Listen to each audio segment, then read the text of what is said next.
Hi, everybody. It's Brett with the USSA Snowmobile Organization, and we are doing another edition of Chasing the Checkers. It's my good fortune tonight to sit and chat for a little bit with the driver of the number 220 Skidoo, Gunnar Sterne, sponsored by Red Bull and a number of other great companies. How you doing, Gunnar? I'm doing well. And getting ready for the season. So it's been busy down here in Illinois. So we're getting ready. Yeah, short season as it may be, but we'll do what we can this year, and we'll go from there. Yeah, it's kind of different. We would have been racing by now, so it's kind of weird just getting ready now. Midway into January, but it's been nice having a little bit extra time off. Do you think not racing sooner is an advantage or disadvantage for somebody with your experience? I feel like for me, we've always built on going through the season, so we usually get better and better as the race goes on. Usually that first couple of races are not our best races, so maybe at a little bit of a disadvantage, but we come to all these tracks, so we have great notes to come build on when we get to the tracks, so we're definitely not too far behind. Sure.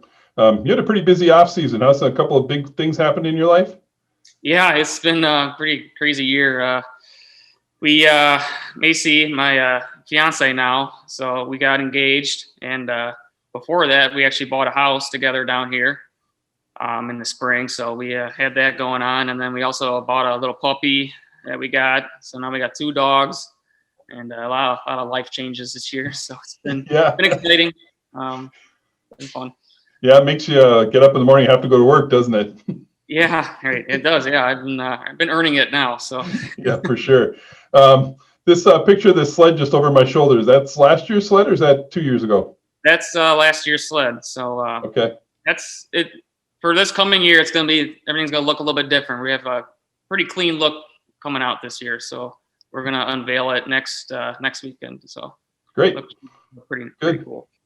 Yeah, I like the looks of that sled. I always thought it looked clean, and it looked really nice on the track, and looked really good. So tell me a little bit about your affiliation with Red Bull.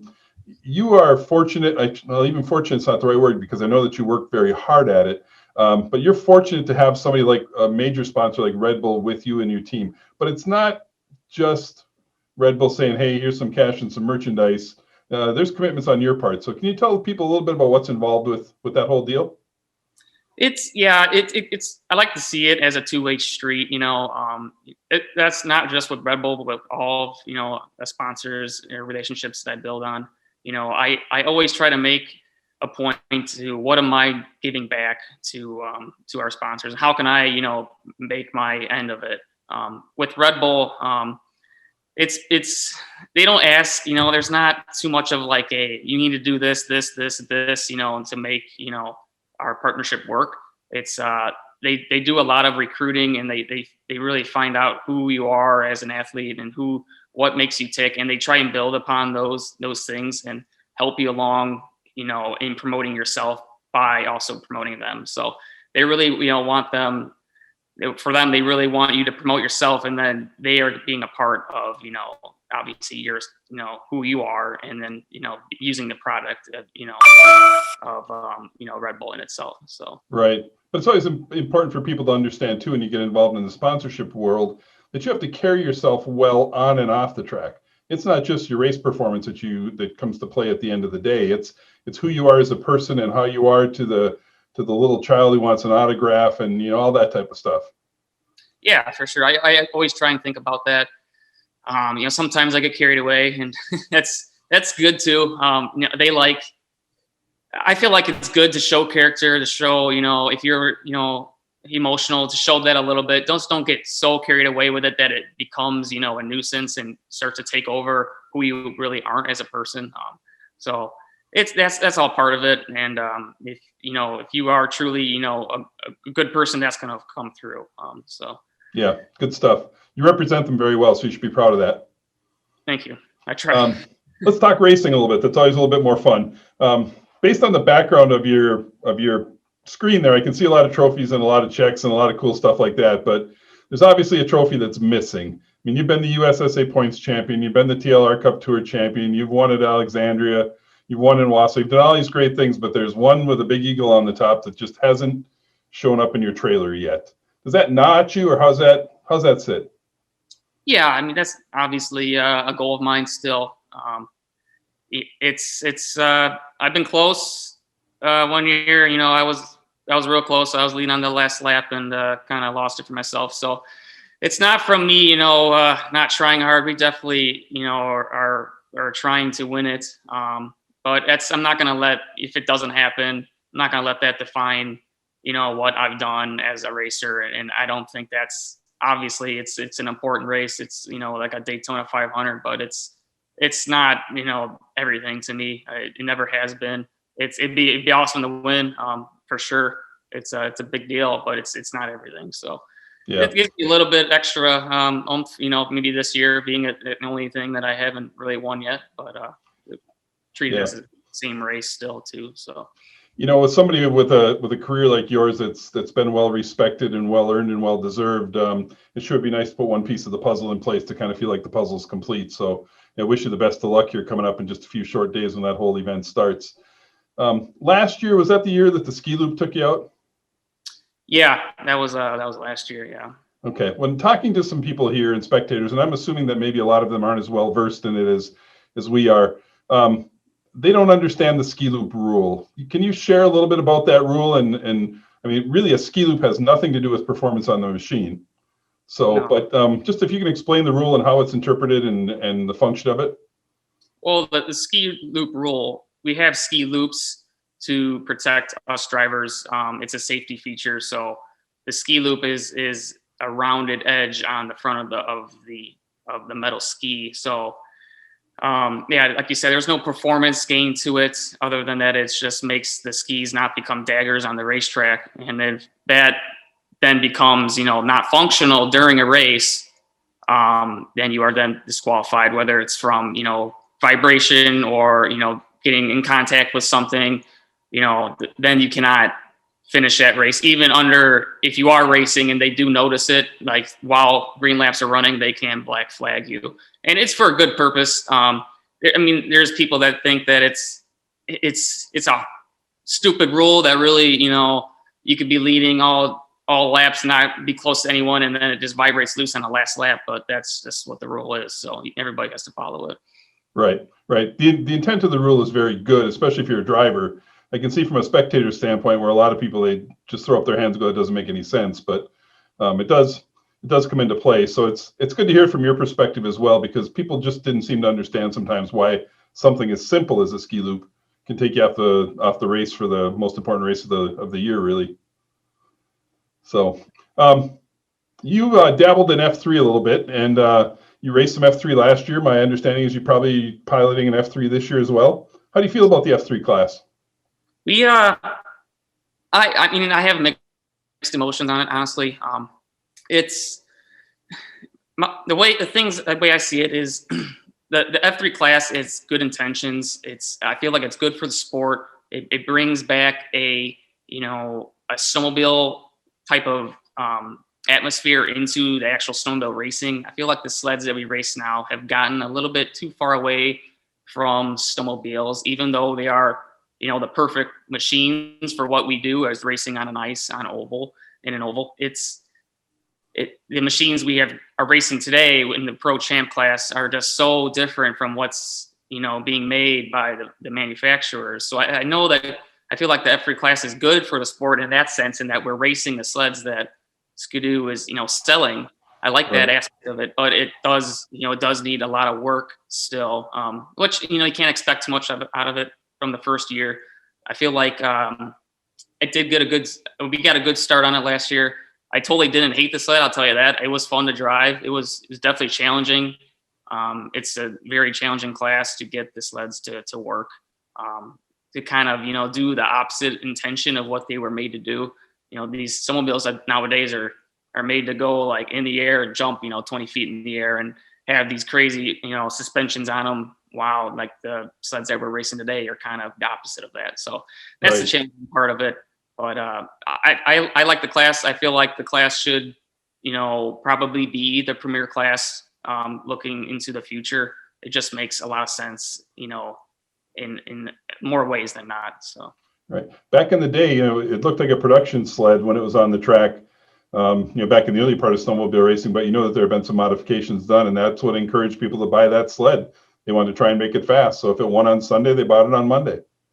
Right. And it's only going to bring more people into the sport. I feel like if people can buy these sleds from the manufacturers, or, people that have bought them from the manufacturers, whether they're a year or 2 years old, it's more accessible for people to race. It kind of takes out the, who and, Right. what motor builder It kind of takes that whole aspect out of racing. So it can only, hopefully it means, more entries and more racers in the future. And that's really what the sport needs right now. Sure. You had a really good discussion about the difference between F3 and Champ on your podcast. As far as I know, you're the first racer really to come out with a podcast. Why don't you share a little bit about the podcast and try and get some more people to tune in and listen?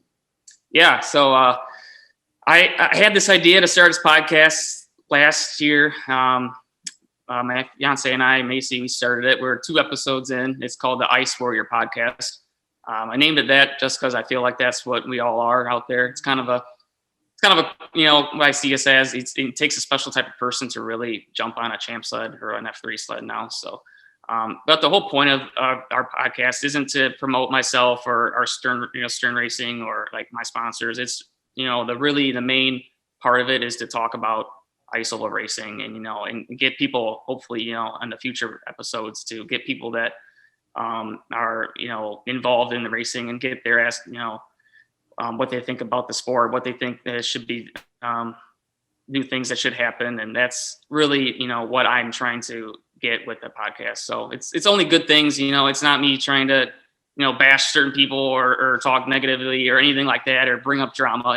It's all for good intentions, and some of that stuff might come out, but that's just the reality of it. So. Yeah, what's a good podcast without a little trash talking, right? For sure. And it is my podcast, so it's I get to talk what I want to talk about. So that's right. All right. It takes a lot of sponsors to make your team run. Obviously, we talked a little bit about Red Bull, but I know there's many others. Why don't you go through the list of them a little bit and share some things about your sponsorship, and let's give them some love. Yeah, some of sponsors that I've been with for a majority of my career. Red Bull, like you said, they've been great. I went with them. I think it's been like 4 or 5 years now. So they've been our main sponsor. Along with them is Skidoo and Woody's. They've been with us for a while now.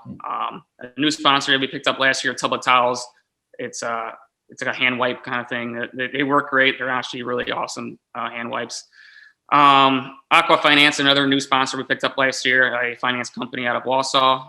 Abraham Trucking Excavating, FXR, which you can see I'm wearing. So this will be what we'll be giving away, this hoodie Right here. So Daco, Spy Optic, Stern Construction, Advanced Compressor, and I think that's it. I think I got them all. So. Yeah, great. For those of you that don't know, Gunnar has put up a really nice prize pack. We're going to include a Stern Racing T-shirt, an FXR hoodie just like that, and a 4-pack of Red Bull, I think is what's on the list. So in order to get entered for that, you want to take this interview, like it, and then share it, and we'll put you in the drawing. And a couple days before Eagle River, we'll put out a quick announcement about a winner, and hopefully they can swing by your trailer and pick that up. Yeah, for sure. Okay. All right, let's do some fun stuff. I know how much you love these, right? Some of them are good, yeah. All right. What would Macy's say is your worst habit? Probably chew on my fingers. That's probably one of them. Yeah. All right. If you could race somebody else's sled for one day on a weekend, whose would it be? Like racer now or past racer? Right now. Yeah, probably Matt Gady's, probably because it's probably most similar to mine. Okay. Other than Mr. Hool, who would you like to race from somebody back in their prime? I'm kind of going way back, but his name Mike Trapp. He's out of Minocqua area, and I got the pleasure of doing a little bit of business with him this past summer up there. So he was a pretty successful racer back in his day. So kind of got to talk with him a little bit. So it'd be kind of cool to see racing someone back. Yeah, and Mike's a good guy. Yeah. Yeah, he's helped us out at the Ironwood Snowmobile Race a couple times too, doing some work with us, which is great. What's the hardest track for you to drive? I guess for me, Eagle's a difficult one. Um, I feel like that's probably one of the more difficult ones for me. Okay. What about easiest? I don't know if it's ever easy to drive a champ sled, but if there's a track where you feel like it drives easier than other tracks, which one is that? I don't think there's any that are easy. There's some that probably fit my style a little bit better than most. I'd have to say Ironwood, I'm pretty good at. I feel like that's a little bit better my style, and Valcourt, maybe another one that I can rate pretty well on. All right, and last one of these. What's more important to Gunnar, horsepower or handling? That's a tough one. I'd have to say handling, just because I feel like you can have all the horsepower in the world, but if that thing's not handling right, you're not going anywhere. But I have seen Glenn Hart horsepower his way around a track, so and he wasn't handling too well. So it kind of goes both ways. That's a tough question. Yeah, that's true. Glenn's got a little bit of a wild side to him on that stuff. We've been trying to help out the next generation of racers by giving them some sort of a tip that maybe that they might be overlooking. Some racers have talked about commitment, hard work, that kind of stuff. Anything from a sled perspective you think that they should be looking at and going, this really does matter?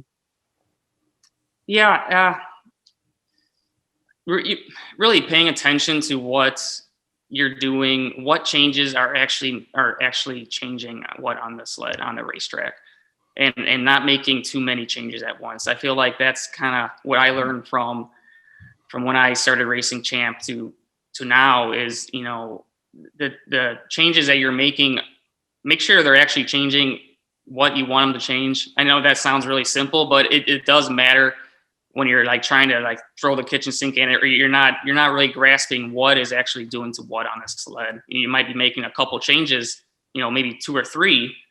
If you're trying to go out for heats or practice, and if you're not really understanding what's doing what, then that's not really helping you in the long run, right? So that makes a ton of sense, because I know there's people that throw everything at it and change 9 things, and then they don't really make the progress they thought they were going to make because something counteracts another thing they did. So. Right. That's a great point. So I wish you a ton of luck coming up at Eagle. I mean, I'd really love to see you put that one in your trophy case, and then you can still race like crazy for the next couple of years and not have that elephant in the room. And and not that you don't enjoy your career, but let's just kind of put that one in there and get that one over with. So that'd be a great thing to see this year. That's nice. Yeah, I wish it was that easy. Yeah, good point. Reese's Peanut Butter Cup or Snickers, please?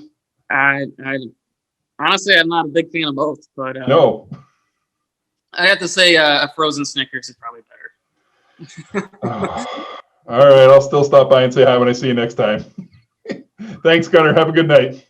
You too, Brett. Thanks.